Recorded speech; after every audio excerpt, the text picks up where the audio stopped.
Joined now by Meadow Pollack's dad, Andrew Pollack. I'm so emotional watching your daughter's friends. I can only imagine what it's like for you, Andrew.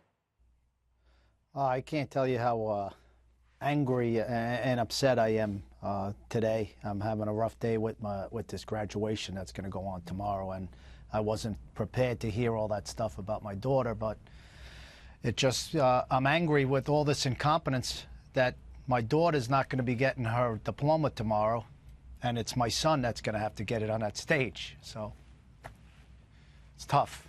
I can imagine. And we all just give you so much credit for how strong you've been. And obviously it's going to be a very hard day. And you listen to her friends, who I'm sure you're all close to, and they're great kids. They are really great kids, and everybody is proud of them. But your daughter should be on that stage. And the story that I mentioned on the way in here about the paramedics, and I talked to Governor Rick Scott yesterday or the day before about what's being done in Florida to make sure this never happens again. And there is legislation that you worked very hard to pass. But, you have to ask yourself, like, what happened at the Broward Sheriff's Office when they're not letting the paramedics in? And now we know that guy was out of the building sometime before that, right? Yeah, well, they couldn't let him in because they thought that, the one deputy that worked at the school didn't go in. So he hid behind the wall, and they thought that there still was an active shooter in there because he was still hiding behind the wall, the deputy that was at the building at the time. So, the paramedics, they had their work cut out for them that day because the sheriff at the school didn't do his job. And a lot of other people didn't do their jobs either, Martha. They have monitors at that school. An article came out today about a monitor that works at that school that didn't do his job either. He saw a gentleman, 1958, walk off out of a car onto the school ground with a rifle bag and didn't call a code red or call the police. He didn't call the police after he heard gunshots. So it's just another level of incompetence at that school, and that gentleman still works at the school and has his job. You're kidding me. It was pretty upsetting with seeing that. Yeah, he's still at the school. No accountability for not calling the police, just getting on a radio after hearing gunshots. Unreal. If you read the article that came out today, it is unreal.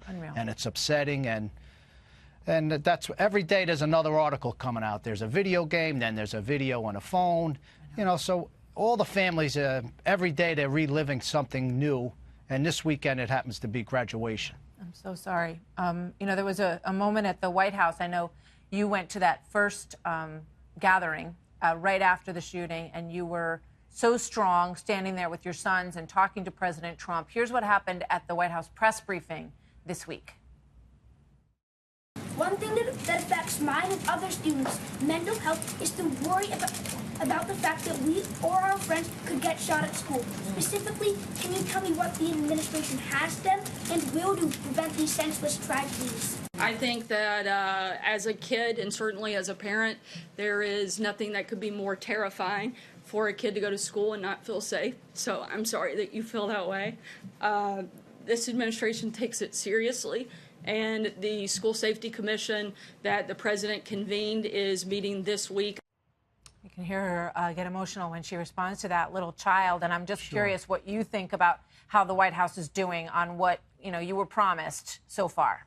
Well, I could tell you that the president did listen and he put a commission together. But talk is cheap right now in this country. I'm tired of hearing talk. I'm tired of roundtables.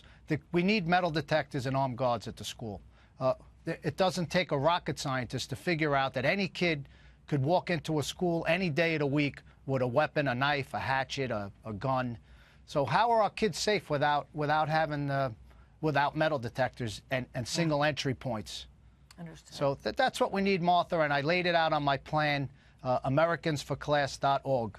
americansforclass.org. We urge everybody to go there, and we want to continue to be helpful in any way we can. Andrew, thank you. We'll be thinking about you this weekend. Thank you, Martha. Everybody at home, we'll be right back.